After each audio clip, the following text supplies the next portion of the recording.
Hello and welcome to Movie Buffs, a show where the action is the juice and where we live our lives a quarter mile at a time. I'm your host, Shani B. You can find me on all the socials at It's Me, Shani B. And I'm your other host, Cisco from Misfit Minded. You can follow me on all the socials at misfit_minded and my website, misfitminded.com. Each week, we take the red pill and use our certain set of skills to break down the best action films of all time. Today, we are talking about the 1996 film Twister. The New York Times calls Twister Come on! exuberant as a roller coaster ride, Hurry! staged with adrenaline-pumping fury and spectacular special effects. Count. A gale force movie You got to get out of there! It's gonna drop right on us! with the energy to blow audiences right out of the theater. Hang on! Twister. Rated PG-13. Now playing. So before we get into it, I do just want to point out, because it's been kind of fascinating ever since we put in these new trailers and stuff. Yep. In this week's edition of Misleading Marketing Strategies, I don't know if you guys noticed, but every single quote was from Janet Maslin in that trailer. So they're trying to make it seem like critics are saying. And it's like, it looks like only one critic is saying that. Yes, and that's something they still be doing today Yeah. in trailers, I have noticed. Yeah, I had to train myself to check the references so that I could determine whether or not I was going to trust it. I It's just a little love the easier for us puns. because I know a lot of the critics historically that we're reviewing during this time, I guess, but smart readers and watchers should still notice hey, every one of these quotes is Janet Maslin, Janet Maslin, Janet Maslin. Yes. Yes. Or today when you're seeing a trailer and it's like from Film Page magazine and you're like, what publication is that? Yeah, sometimes they'll do that, or they'll be like from Letterboxd user, and it's like, wait, we're just quoting Letterboxd now? What's going on? I do love the puns though, right? It's going to blow audiences right out of the It's a theater. Gale Force movie. You gotta love it. You got so 90s, so good. If you haven't seen it, it is about a team of scientists and storm chasers who study tornadoes in the hopes of learning enough to develop a better warning system for the communities in their past. I didn't remember that was their main focus before I rewatched it, because Yeah. I saw the new one first. I Oh, was I was able to gonna get say, you into a wanna screening. you want to start off there? How does the new one? Because I haven't seen it yet. It was So great, dude. It really, was okay. so much fun. It was way better than I thought it was going to be in terms of being this movie is legit, not just a money grab by any means, but everybody's here is we care about this subject matter and we're treating this with authenticity.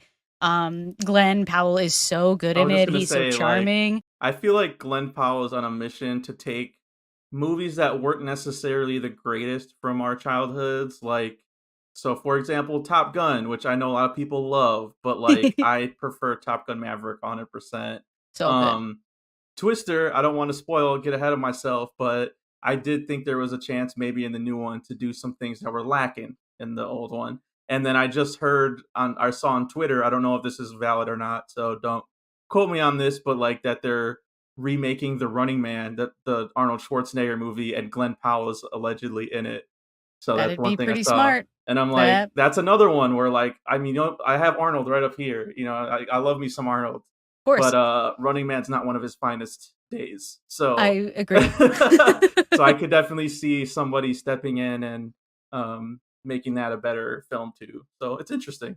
Yeah, yeah, Glenn Powell is a fantastic actor in my opinion. I feel like he is the kind of actor who can take a movie either from our childhood and, elevate it in its remake form, or just a movie that otherwise with some other actor might have been middle of the road and bring a kind of charisma to it. He reminds me of a kind of McConaughey energy, but also Definitely. a Brad Pitt energy.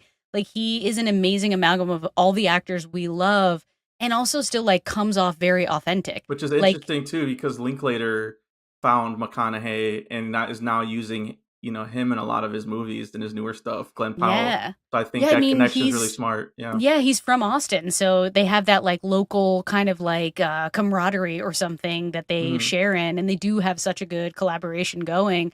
But in this movie, he easily could have been just a caricature kind of character, and he really sought to be like, no, I'm going to show you the man behind the caricature, and The it was man awesome. in the middle of the twister, let's get Yes. to that. Yes, seriously. And I Uh, will say, having seen the new one and then coming back and rewatching it, in my mind, I was like, I love Twister. It was so big for me when I was a kid. I loved watching it over and over again and like playing it with my friends and stuff when it was storming out, like really getting into it. But after seeing the new one, I was like, this one is a little better, right? Like the See, original and that's one what has a lot going again, for I it, didn't want to but step on it, but I this one kind is of very good. felt like Twisters is a good one. I think, Mm-hmm. like, we talk about remakes a lot and how lazy they can be, but my whole thing has always been, if you're going to remake a movie, which is inevitable in Hollywood, remake the ones that, maybe we didn't do as good as we could have the first time. You know what I mean? Like, let's try again. Why not? Yes, let's Instead kind of of doing, respect them. 5 different A Star Is Borns, which they were good when they were first made, and I mentioned that on purpose because they do play A Star Is Born in Twister. Yes. If you notice the Judy Garland one. Again, let me Right. specify because there's 5 different ones. That's right. There are many to refer Um, to. but a lot of movie references in Twister, which we'll get to. Yes. But especially with Dorothy and Judy Garland and Of course. with the Kansas like setting makes sense. So, Yep. A little Shining tossed in the mix there too, oh which yeah, is we'll nice. get to that. We'll get to But yeah, that. the to your point about how, the difference between Top Gun and Top Gun Maverick, that's how I feel about this Twister remake, is it's sort of like we know that people loved this movie, but that doesn't mean it was like the best movie ever. It just had something so important in it that we're going to try to actually get to the heart of. And I do feel like it's amazing that Glenn Powell is in both of these remakes where like they do take the best of what you loved from the originals, but they find a way to amplify it Well, in it's such like a more meaningful way. smartly using nostalgia, you know what I mean? Because like, not Yes. nostalgia bait is a term, Right. that is used a lot, and it's taking that like warm feeling that you have for something and making it feel fresh again. And like, I haven't seen the new Deadpool yet. Hopefully I can soon. But Right. some of the cameos that they've already revealed in the trailers, I'm just like, is anyone but like a very small percentage of like comic book nerds even gonna care, about some of this stuff that they're doing? Like, Mhm. again, if you don't want Deadpool spoilers, I guess skip ahead 15 seconds. But in one of the trailers, there's like Sabretooth, and I was like, is that the Sabretooth guy from the first X-Men movie The from singer ones? 2000? And Yeah. it is, and they brought him back, and I'm just Wow. like, again, I would care about that when I was a kid. I don't necessarily know if like, that kind of nostalgia bait. It's Deadpool, so I'm guessing they're gonna do some kind of referential stuff with it. But Right. Yeah, there's the a way to point of play that. it that's smart, and there's a way to play it that feels like we're in on the magic trick. Like we know what you're Yes. doing, and so it's not, the illusion isn't working for us anymore. I mean, I'll be honest, in the final chapter of the newest movie, like when the big climax was taking place, was physically sweating in the theater and I was like, "Man, Yeah. I'm getting hot in here." Like I invested in this story. Oh my gosh. And I was there with my partner and he like turned to me at one point and was like, "This is what's going to have to happen," because we could Yeah. understand the story, but then we were both like, and we were so happy to see it happen. So I was expecting it to be pretty cheesy. I was expecting it to be just nostalgia bait and thinking that when I came home and I watched the original, I was going to be like, man, this one is the one.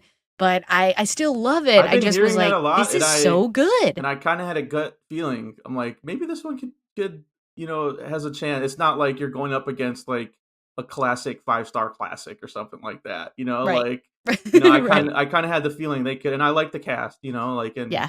and Everybody and was the, and the really good. director too. So yeah, Yeah. I'm glad Yeah. to hear And that. I got to check it out. this is a great example of like when a director, because it's the guy who directed Minari. Lee So Isaac Chung, right? yeah, Yeah. for him to be able to do, for him to be able to direct Minari, a small movie He that's also did beautiful and Shang-Chi though, emotional. right? Didn't he do Shang-Chi? Is that right? I think so. Let I me just just double remember check. being like, this dude did Minari, you guys, and like feeling like the juxto of those two things is so grave. But he's from Oklahoma, so there's like that sentiment of like really valuing this place, really soaking in the beautiful scenery, and shooting this in all of its glory is there. and it's a much better translation than like, the Jurassic World movies and stuff like that, where they took a small director and gave him a big amount of money. This dude really nailed it with the reboot. Okay, no, I'm thinking of. I got confused with another director. That was Okay. Daniel Cretton, I believe. But he did do Mandalorian, an episode of Mandalorian. So I Okay, so guess not completely, he worked his way. but I mean, it's another thing too. Like, I guess the Marvel example. I was just thinking like they do this a lot. Where they take a art house filmmaker and put them in it. It always baffles me, like why them? Especially Yes, because it's like a Marvel machine, so you're not going to let them do their vision. exactly. They're doing so you could get anybody for that. Like, it never makes sense to me why. I mean, I get why the directors do it. That's a huge paycheck, Right, I want them to have that money, absolutely, yes. but yeah, this one, I mean, Twisters definitely felt like it made more sense, and even Minari, if you've seen that, which I didn't necessarily love, but like you Yeah, can't deny that he captured that kind of like milieu, that like very small yes. town community like aspect of it, which is in Twister. So it did make sense to me when he got Right. announced to do it. Yeah. Right. And the ability to, put an emotional story in like focus on an emotional story, but not in a way that is like gratuitous or something. Because I think Yeah. that's also what's interesting about, the original Twister and also the reboot is they want there to be heavy emotional material in the background. And there is in both, but this one is not using it to make it into something that like I guess is cheap. It really is a kind of like reflection of like the reality of this world, and if you're involved in these things and like what it's really like. So hmm I appreciated that, and yeah, I'm excited for you to check. I mean, Did you it's did you it's see the new one? I haven't. Okay, okay.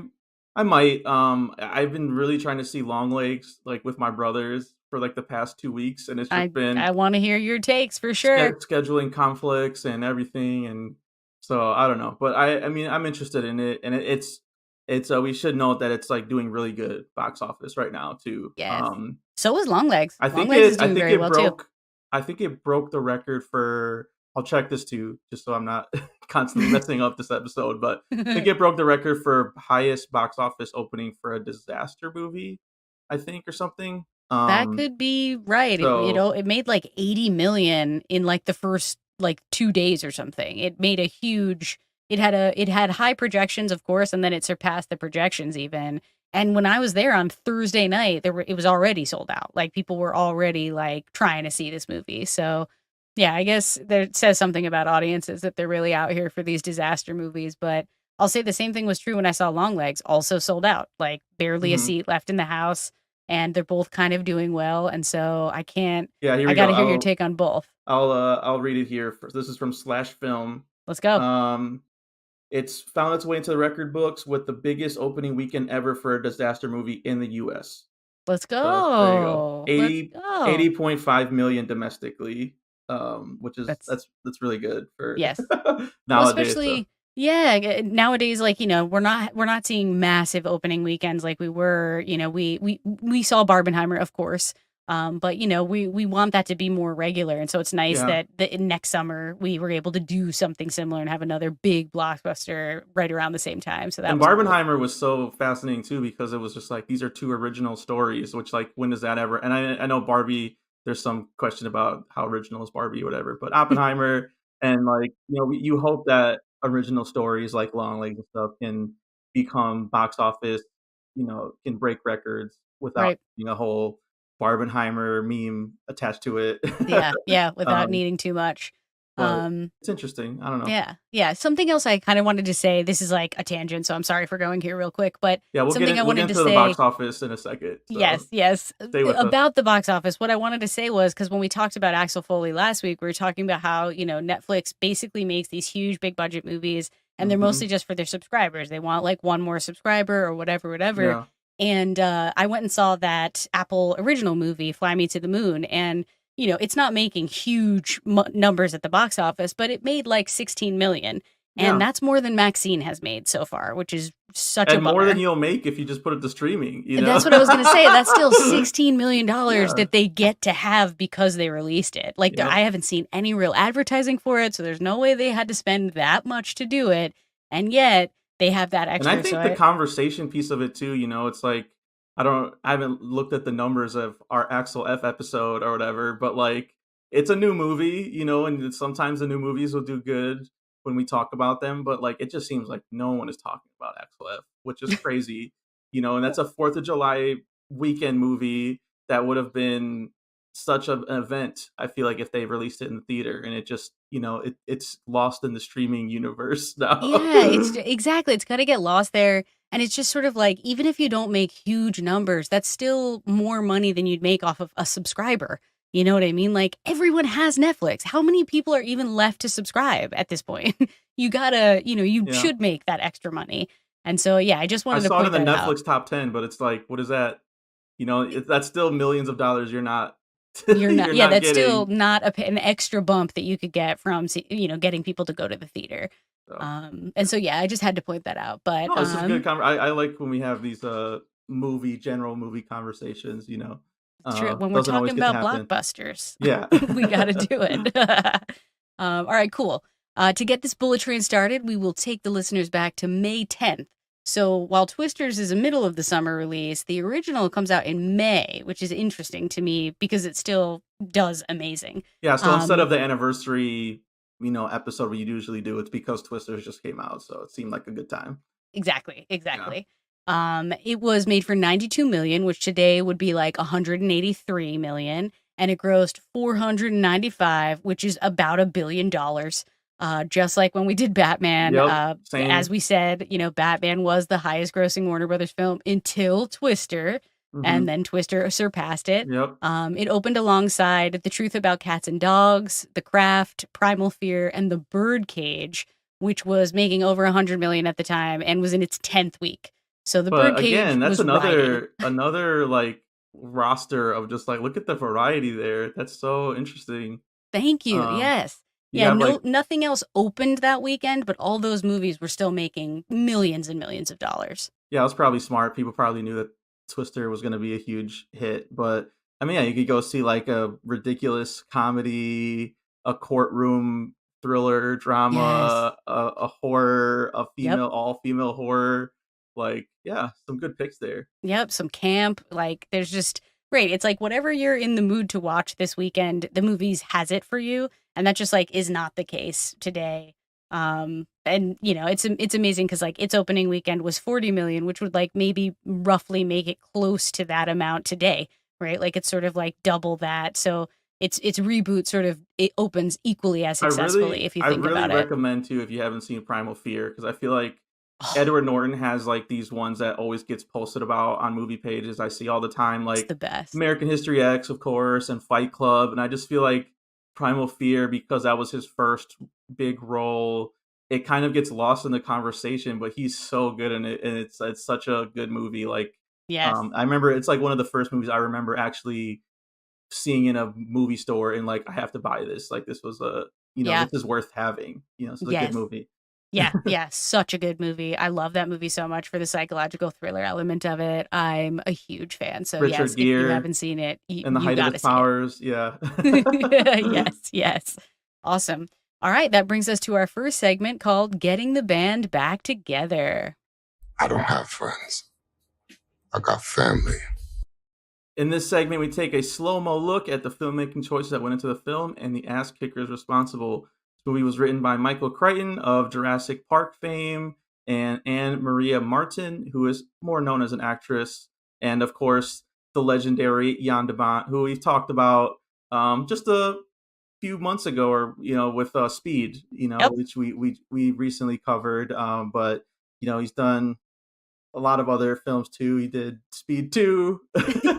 Let's Did Twister. So definitely in the action realm, Yep. he's definitely held in like high esteem. And as you reminded me, he shot Die Hard. So even though he's not the director, he was the DP. Yeah, started out as he a cut his teeth. cinematographer and kind of made that leap, which it is it's kind of rare compared to you see like a lot of actor directors or things like that. But for whatever reason, I feel like cinematographers usually like to stay in there behind the lens and in that role, like I'm Right. trying to think of like Deakins has never. I don't think he's ever directed anything like some of the most famous cinematographers. Usually stay with that, but yeah. Yeah, I mean, if you're a director, you have to start dealing with all the other departments and the actors and stuff, and that is definitely more of an ask than just the visuals. But yeah, what are some of the filmmaking things that like you noticed in this one? Well, I That you want to will talk about? say I loved revisiting this because I like writing like this that creates a big world and wants a big cast of characters to be a part of this. Like I loved that about when we covered Speed, and I love here that like the whole team of storm chasers, there's like 11 of them or something, and they're talking all over each other in scenes, and they have this really lived in kind of relationship with one another and themselves, and especially when the story is going to be like so extreme in terms of the disaster elements, it's nice that there's this like big cast of characters to kind of ground it. I always love the score in disaster movies because there are like those moments where they're like, everything's calm. And then all of a sudden there's a subtle, violin that's coming in or like a Mm, horn that's going to remind you, we're headed somewhere.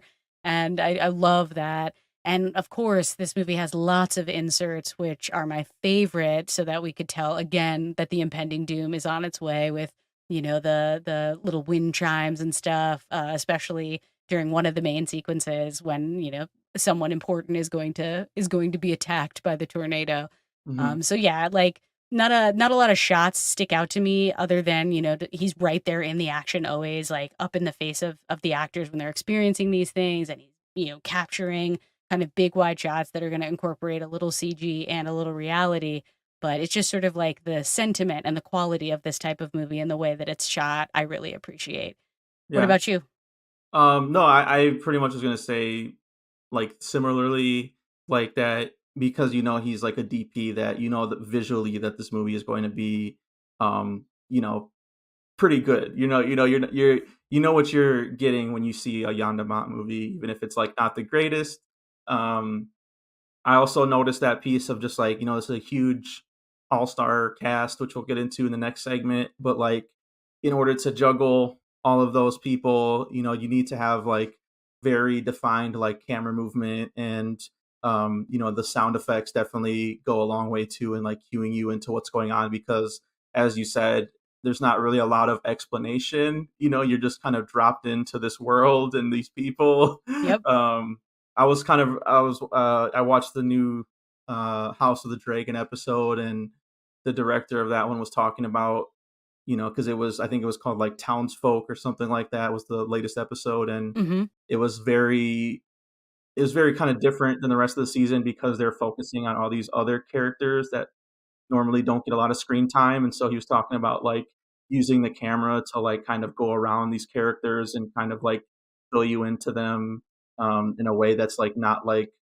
abrupt, a way that feels natural. And I think that's kind of like what I would say in the filmmaking part of it that he does a nice job of juggling all these characters with the camera and things like that and putting it in places that make sense because it is a very chaotic movie. Like Yeah. you are stuck in trucks with people yelling at each other for a good chunk of this movie. So um, it might not be your jam. I know a lot of people love this movie, but you're going into a disaster movie, so part of you kind of has to come in with that expectation to it. So Right.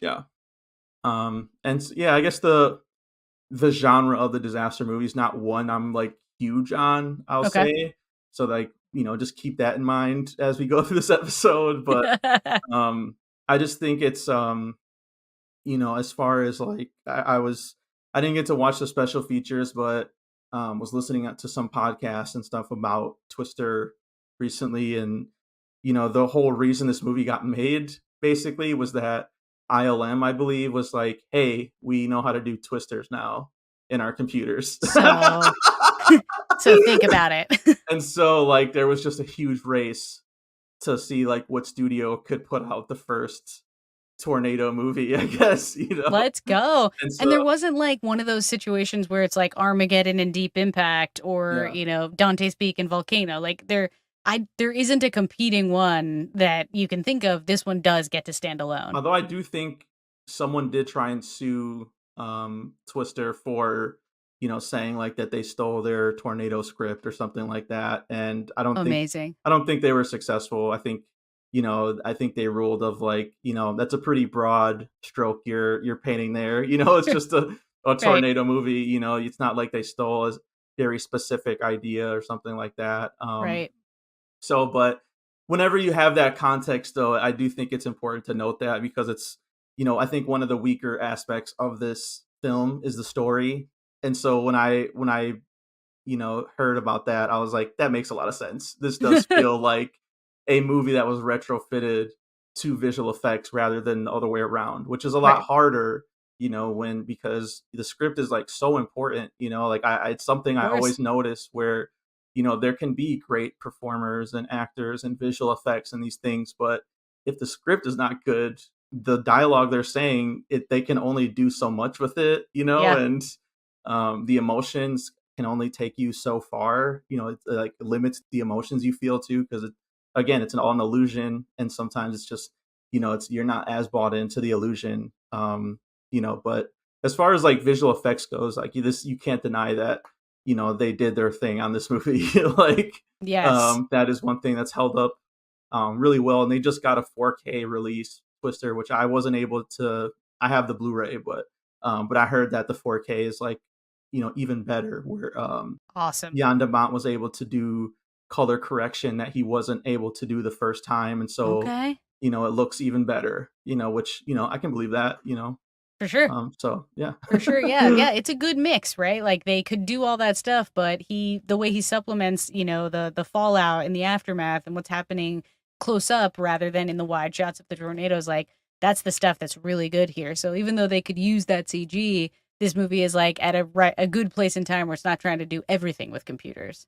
hmm Um, so yeah, let's get into this cast because I know this is probably going to be a pretty lengthy segment here. So this is our next segment called Choose Your Fighter.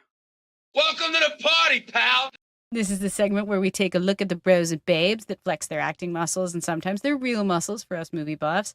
This film stars Bill Paxton, Carrie Elwes, Lois Smith, Philip Seymour Hoffman, and Helen Hunt, and like a lot of other people too. It's a stacked cast with Yeah. people that, maybe were just starting out at the time, but that like you will definitely recognize are in a million other movies.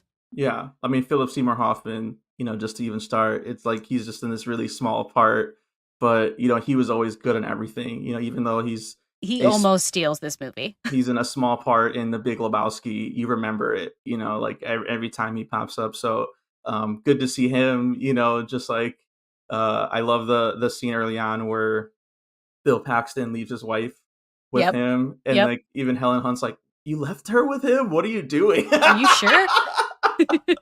Yes, and he's always Uh, holding her hand. He's always like leading her around and holding yeah, her hand. it was very like childlike, like I want to show you my new toy, like come with Yes. me, like Yep. um, and so he's really good in it. I will say like I love Bill Paxton and everything else. I don't know if he's leading man He material, That's a good you know? point because he's so muted in this Yes. compared to the like level that he usually brings to Mm. other stories, He and it's has to play because the he's straight guy. exactly. Yeah, Yeah. he's stuck in the leading man role.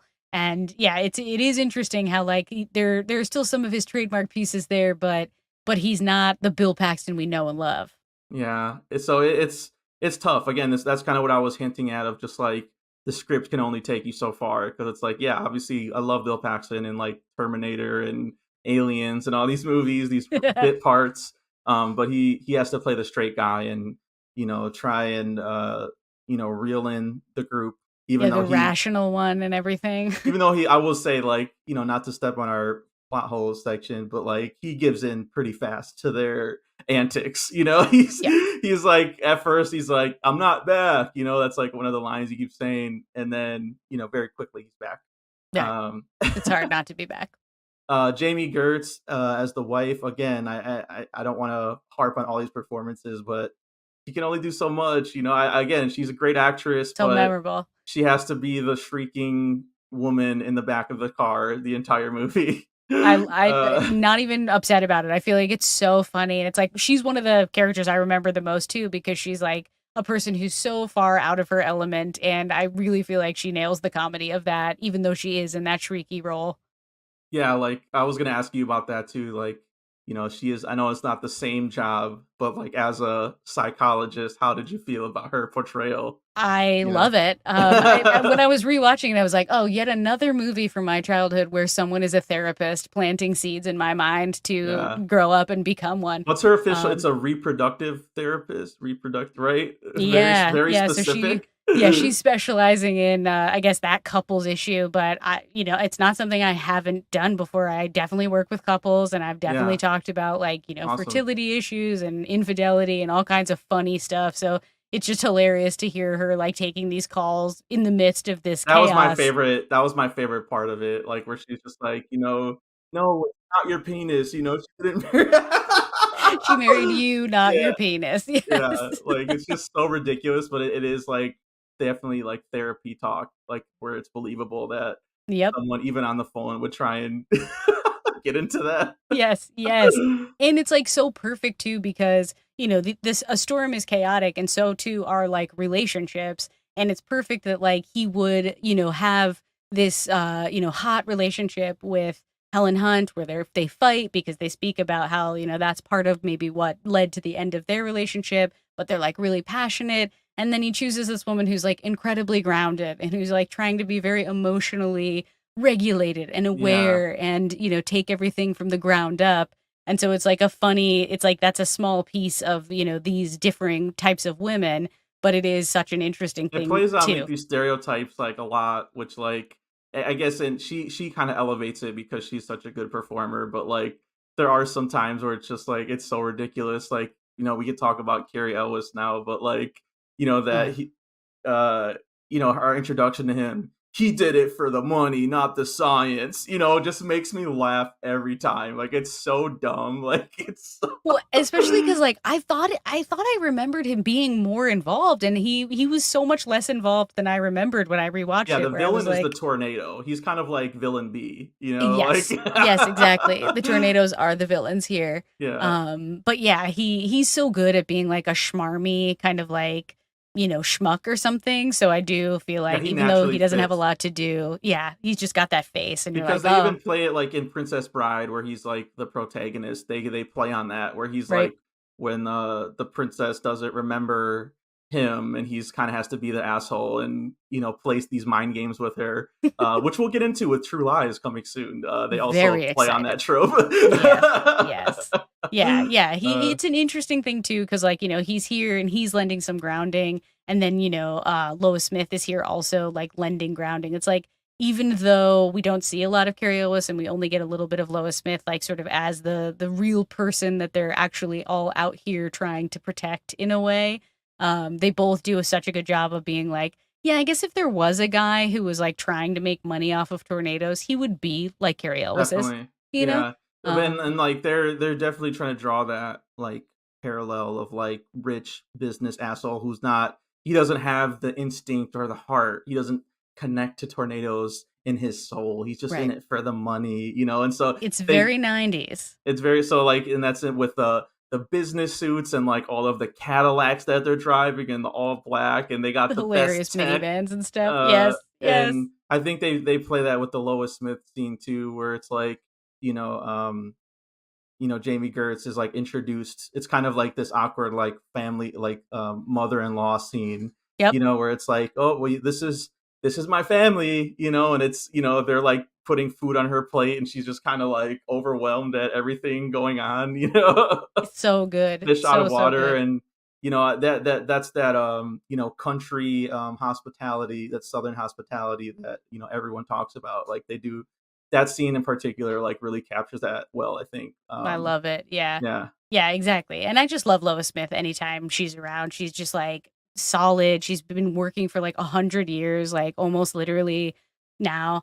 And it's just amazing because I do feel like you need those really grounded actors if you're gonna put something this chaotic up as like as like a realistic story. If you're gonna try to get me to buy into that this is anywhere near reality, you need actors like that. Yeah, and then Helen Hunt, we haven't talked about that in depth yet, but I think she was pretty well cast in this. And again, the podcast I was listening to was kind of talking about her Yes. process, where like they kind of knew from the beginning, like that they wanted Helen Hunt, Jan de Bont did at least. And so he Nice. was like casting people, but in the back of his mind, always kind of wanted her as this part. And it makes sense, because she wasn't a huge star yet. This kind of like made her a star at the time.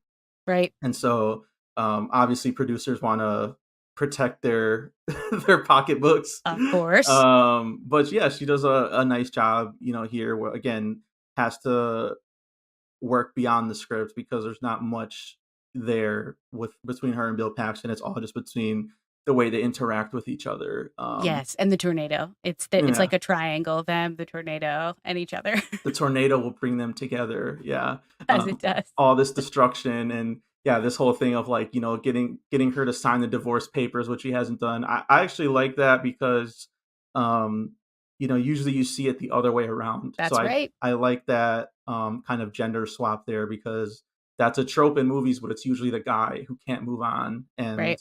the woman has to be like, just sign the papers. Like, I want to move on. And the guy can't get over it. And so to have that from a female perspective, I thought was very progressive for like a 90s movie. Yeah, yeah, and she's got that same like Laura Dern kind of quality where Definitely. Yeah. these like strong women who are scientists who can do all this stuff on their own. Even if they find partners that they share that passion with, and they also both have that similar quality of like it's not like they're overtly assertive, presenting kind of women, but they have that quality about them anyway. Right, like you can see when she's getting emotional, like in the scene with her and Lo The Smith when dinner she's scene. kind of talking to her about, like the what she might be facing emotionally here. And Helen Hunt kind of gets tearful, but just like doesn't lean in. It's not like she doesn't Yeah. have them. She just chooses not to lean in. And that like assertiveness and strength is also like very, very 90s to be like, these women are not just they don't just fall apart. Like they're No. strong. They have things that they want in this life and they're always out to change the world in the 90s. It's the best part. Yeah, I also like that. So I think yeah, that dinner scene was a good job of capturing that. And then I guess like pretty shortly after that, where they're unsuccessful, and then they're getting like the coffees at the drive-in, and she's like she wants to sign the papers, and it's like this very awkward, quiet Yep. silence between her and Bill Paxton. Which again, you have to rely on your actors for that because that's a lot of nonverbal Yep. cues that you have to read into there. Exactly. Yeah. And like one of those things too where like if you can't say it in the dialogue, like there isn't something profound to say, sometimes that is the strength of like just letting your actors like use body language to send messages to each other and kind of like naming that thing too where like there isn't a lot to say in situations like that and you can really feel that in that moment. It's like the impending doom of the end of their relationship right alongside the impending doom of like we thought it was safe, but it's not. Mhm. And then I just lastly just wanted to mention Alan Ruck, who Yes, was in Speed in like a that's bit right. part, and I like he brought him back for this. Probably the most memorable scene with him for me is when he's just like, where are all the cows? Like, and she's like, "So that beef you're eating right there." She's like, "Oh, you slaughter your own cows." That's right. Very Yeah, where do you cool. think I got breakfast today? Yeah. So good. So always, that's I feel like that could have been easily like a Bill Paxton part. You know what I mean? Like if That's he true. wasn't the leading man. That's true. So yeah. And yeah, another testament to, how lived in all of these characters feel, even when they have something small, they feel like real people. They Mhm. really do. Nice.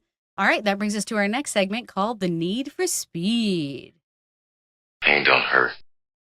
In this segment, we do what the Oscars don't and honor the amazing stuntmen and women for their death-defying work and pick out the punch that knocked us out the most. What All do you got, right. Shanny B? Well, I love the tornado ripping up the drive-in, mostly because it's showing The Shining. So Yep. I'm a huge fan of that. Anytime The Shining is in there, it's gonna. Yeah. Shani B is going to Yeah. show up. Yep. She's going to be stoked. Same. That's also just like a really great sequence. Like a lot is happening, which is really cool. A lot of practical things happening in there that I'm like, how do they rig this stuff? Like, oh my gosh, it's amazing. And it makes me think a lot about how I went to the Universal Studios in Florida when I was like maybe 12 or something, and they had a Twister ride.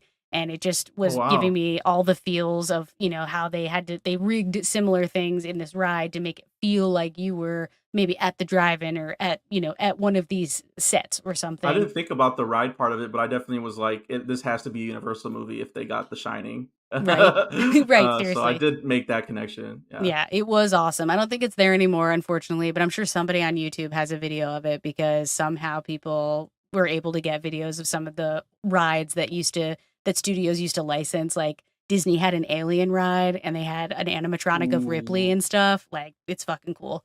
Um, but yeah, Yes. I love that one. I really love when Meg's house collapses, her aunt. It like they for real are in the house. It's like looking so crazy. And then when it collapses, it's just like, you're like, oh shit, that's crazy. They collapsed a house for real. That's real. Yeah. Um, yeah, I think like a smaller stunt I really like is when they get the tree stuck under their truck and it's like pushing it around. And that's kind of what Mhm. I meant when I said that, like, while of course this movie features the wide shots showing you these big twisters like eating things up and sucking things up, it also is matched with like something very practical, like legit putting a tree underneath a truck and then pushing it through the road and stuff. It Yeah, I like looks so the cool. you use that term too, and I like that. That's in the dinner scene too, where it's like, yeah, it goes by how much the tornado eats, and then Jamie Gertz is like, eats, Yes. Yes. Huh? which is again like pretty like she's just so clueless to it, where it's like we can make that connection, pretty Right. clearly, but she's the audience surrogate where. What is that? What is a what's an Exactly. F5? Is there ever an F5 and all this other stuff? Tell me more. Yeah, yeah, Yeah. that curiosity stance, gotta love it. But I think my favorite is when they at the end, when they're, like, trying to outrun the tornado, and they have to drive through the house that's dropped on the road. It's just so fun, just Yeah. zooming through it in a truck, ripping it apart, and again, it's 100% practical, so it's I would love to have been there to see them, the stunt people putting all this together and coordinating it all. It's an amazing accomplishment, for sure, Definitely. for sure. Yeah. What about you? What are some of the stunts you like? Um, yeah, there's so many in this one. This is definitely the most stacked category we've had so far, probably. Yep. I would say it has to be just for the iconic status of it, the cow getting sucked up. I just have to mention it. And then So like good. the line where, it's just like, oh, there's another cow, and Bill Paxton being like, I think that's the same one. Yes. Which is so good. I guess another one, I would say like the first time that Bill Paxton and Helen Hunt are chasing the tornado and they get stuck under that kind of like tree thing. That was pretty cool. And then that's when Yeah. you get like the red truck involved, where she's like, "That's a nice truck you got there." Yes. So like that was kind of like a preview of what's to come. Also like that, that semi one that you were talking about with like the when they were stuck with the tree under it and like this, there's a semi that explodes and they have to drive through it. There's a lot going on in that one. So I'll just combine, I guess all the car stunts in this one are really cool. And then my number one, I had to do The Shining. I just like, I've only seen this movie once before, and that was like kind of rewatching it, the scene I was waiting for, and like the one I remember the most. Just because it's like that's so cool that they pulled it off, and it's like sometimes again that's the intertextuality of it, just like we're talking about with the nostalgia bait, can be tacky and just not work. But in this case, it's like the drive-in is such a cool setting. It makes sense for like tornado to rip through it, because all these people are outside with their Mhm. dates, and they chose the bathroom scene of Jack coming through the door, like basically evil, Yes. coming to after his wife, and then what happens is the evil tornadoes are coming to get you and your partner. Like such a smart like combination of the two, and just that visual of the tornado ripping the screen as everyone is running away, and it doesn't end there. Like they go inside, and then there's like things that are like ripping through the Yeah, the where they body go shot. into. There's like that rim that like cuts across one of the guys forehead. It's like Yep. pretty intense scene, and then like a car crashes through it. So I just think that sequence as a whole is probably my favorite. Absolutely, yeah. Yeah, it's true. There are just, they for a movie that is trying to do a lot with a disaster, they get really creative in the sequences, and they're none of them, no two sequences are the same, even though there's always a tornado present, which is really cool. So yeah, that brings us to our next segment called Death Proof. If he dies, he dies. This is where we'll take a look at the movie's body count and see who bit the dust the hardest. There weren't too many deaths. I was going to say, this one, not as much. Yeah. So a little tougher to navigate. I think we're going to have like the same ones, but, opens with an F5 and, Joe's dad, trying to hold the door open and just getting Why would he do that? sucked up. Yeah, we'll get into that in the next segment, I think. I don't want to step on that too much, but Right. that was the first death.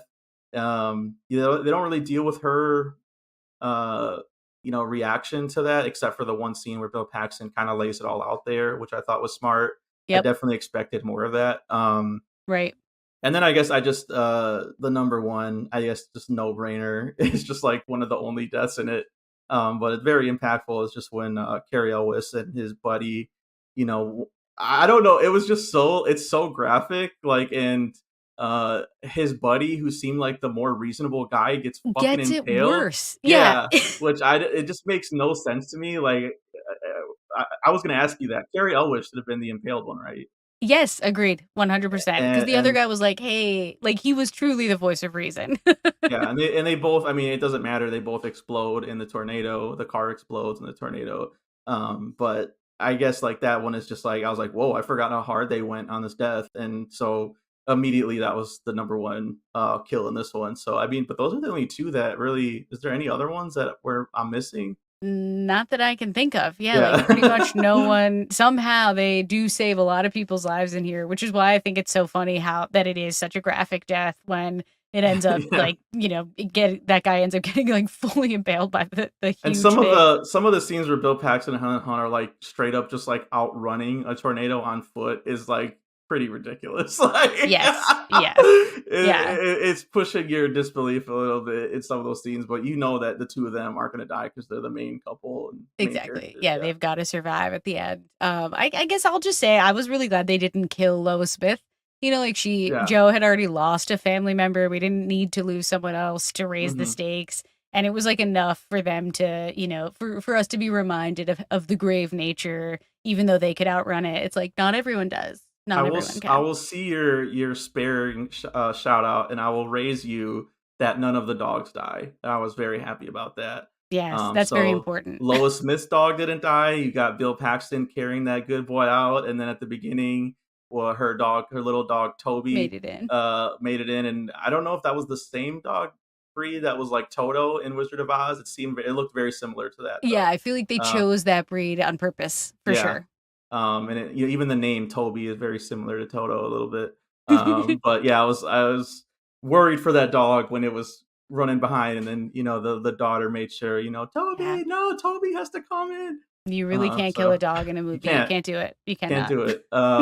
So I just very smart of this movie to know that. Yes. We don't want to see that. Exactly. Yeah. All right, that takes us to our next segment called Exit Wounds. Come on, don't bullshit me.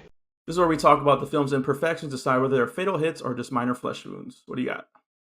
Well, I think, we've already started talking about them. There's a couple. There's a couple in this one. Something I'm kind of confused about is like, why do they have to lift the Dorothy structure off the back of a truck? Like, how do they not have a ramp? Come I was on. wondering about that too, especially because when it finally does work at the end, it doesn't lift, does it? It's like No, that's another thing it's too. more of just the balls. It's like, why don't you just like shoot the balls into it or something? Like, I But don't even that makes no sense because this thing is picking up cows and cars, but it can't pick up these little balls. Yeah, we've seen tornadoes pick up sharks before in Sharknado. It's like, come Thank on, you. we as an audience know that tornadoes can suck stuff up. Yeah, but I guess they needed that, that product placement of like the Pepsi cans pinwheels to get it done. Super hard. I was also laughing at the product placement of the Ram truck, the beautiful red Ram truck. You have to put that in there too. Yes, so of its time, and it's insured, right? Yeah. Yeah. No, we only have Exactly. liability. Yes.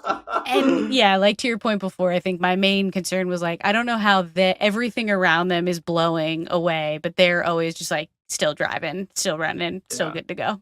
It's very selective, like, how powerful the tornado can be and from scene to scene and, like, which direction it can go. I guess mine, like, we were just talking about this, but, like, why the fuck would the dad hold the door like that? Like, Dewey. I'm in tornado country in Wisconsin. That's the only Hmm. kinda natural thing that we have to deal with there, and I just feel like early on, we're just like, that's not, like, something they would tell you not to do, exactly not to do. You You'd get have to know. Yeah, you just get as far away as you can. You would stay with, your family in that corner and hope for the Right. best. If the door flies off, fuck the So be door, it. you know? Yeah. Let it. Right. Let it. So that was like immediate, and that's the first scene of the movie. So it's immediately like, God, this guy's a dumbass. Like, why would you do Right. that? Right. That was my big one. I guess my other big one was just like, I get like narratively like why they feel like um Bill Paxton has to take like his new wife along, but I also was like found it kind of cruel that he did that, and I just, you know, Not really fair to her. putting myself in that situation, I get you want to introduce her to your friends or whatever, but like I also would know that this is a fucking dangerous mission that we're going on, and Yeah. honey, why don't you wait for me back at the hotel? I have this stuff to take care of, and I'll meet you back there. I Like, mean, it's cruel because he's kind of putting her in danger, but it's also sort of cruel to like parade the new woman you intend to marry in front of your ex-wife yeah, that's as what I mean. well. Like on both Like, fronts, it's very okay, cruel. yeah, Like on both fronts, and so I yep, just, not again, nothing against like the performance of it, but just it was just like that situation of just like, come on, bro. Like I know guys are the dumb ones in these movies, but like have a still, little more, realization there. exactly, exactly. um, but yeah, that takes us to our next segment called More Firepower. Okay, so what do you need besides a miracle? Guns. Lots of guns. In this segment, we'll pick between our favorite action stars, Arnold Schwarzenegger, Stallone, and Keanu, to determine who could bring the most heat to this movie if they were in the cast. Who do you think would bring the most heat? I was just going with our like, Jan Bont using a lot of his same actors before, and I thought he worked with Keanu in Speed, and I thought, why not? Where they've already proved they work together really successfully in Speed before. Yep, He can handle this like high stakes thing, and yeah, I think he would fit right in with the team. You know, same. whereas like Sly and Schwarzenegger would like try and machine gun or punch the tornado, and it just doesn't really fit this movie. Right, that's a different movie. Yeah. Yes. What about you? Same, same. I feel like if Bill Paxton can be a scientist, so can Keanu. And I love when Keanu is like a smart person. And I agree. I feel like he'd fit right in terms of like the authenticity, the ability to be in this situation and ground it just like they all do. So I always want more Keanu. He's usually my go-to for this new Maybe he was category. too big of a name at the time for that to be realistic, but I just think he fits in this category for It'd be sure. amazing if he was the lead in both Speed and this. If it was like him opposite Helen Hunt, that'd be Ooh, hilarious. let's go. Yeah. So yeah, in alternate history. All right, cool. That brings us to our last segment. Game over, man. What a picture. Good picture, yeah. That is so much fun. I love that stuff, the killing. A lot of killing. Finally, this is where we rate the film out of 5 tornadoes. I will start. I will say, like, this movie didn't do much for me the first time around. And like I said at the top, I'm not a huge disaster movie person. Just because they do feel like, visual effects houses just kind of flexing what they can do now, Right. which is cool up to a point. But I'm like, I'd rather just watch your short film of that rather than a 90-minute feature sometimes, because they just don't always work. This is not on the level of Jurassic Park or Jaws, in my opinion, but still an okay time. I think this definitely works as more of a background movie because a lot of this just it's I was like clocking it, like the first 30, 45 minutes is like just so much chasing, and like it's very easy to like be distracted while watching this movie because there's not much to hold on to emotionally. So Right. for that, I will think the actors bring just enough fun, and so does Jan de Bont, to make this like a passable grade. So I'll give it a 3 out of 5 tornadoes, I think. Nice. What about you? Nice. I'm going to give it a 3.5 just Okay. because, yeah, I feel like in my memory, I was like, 5 out of 5, let's go. And then, revisiting it with more time to think about it and to try to scrutinize it a little bit more, I was like, it's still really fun. I still have the nostalgia for it. It's still a rewatch that, if it's on a Sunday afternoon, I'm probably going to sit and watch it. But it's not perfect. There are definitely some pieces that the reboot is able to try to do a little bit better. I was gonna say, I And so wonder I if like appreciate that. Twisters kind of bumped it for you too, like had a little help in that too, I maybe. think it may have. Yeah. I think it may have. No, that's fair. But yeah, it's still very entertaining and a lot of fun, and I loved revisiting it regardless. All right, yeah, I think that about wraps it up for us. Let's remind the people where they can find us. Get your fix and follow the show at We Stay Buff on Instagram, Facebook, and YouTube, and on Twitch at The Buffs. And you can follow me on all the socials at It's Me, Shani B. And so you never miss a rep, subscribe to the podcast on Spotify and Apple Podcasts. Please leave a positive review. 5 stars, 5 stars, 5 stars. Follow me on all the socials at misfit_minded and my website, misfitminded.com. Next week, we'll be covering True Lies, as you let everybody already know, which I'm really, really excited for.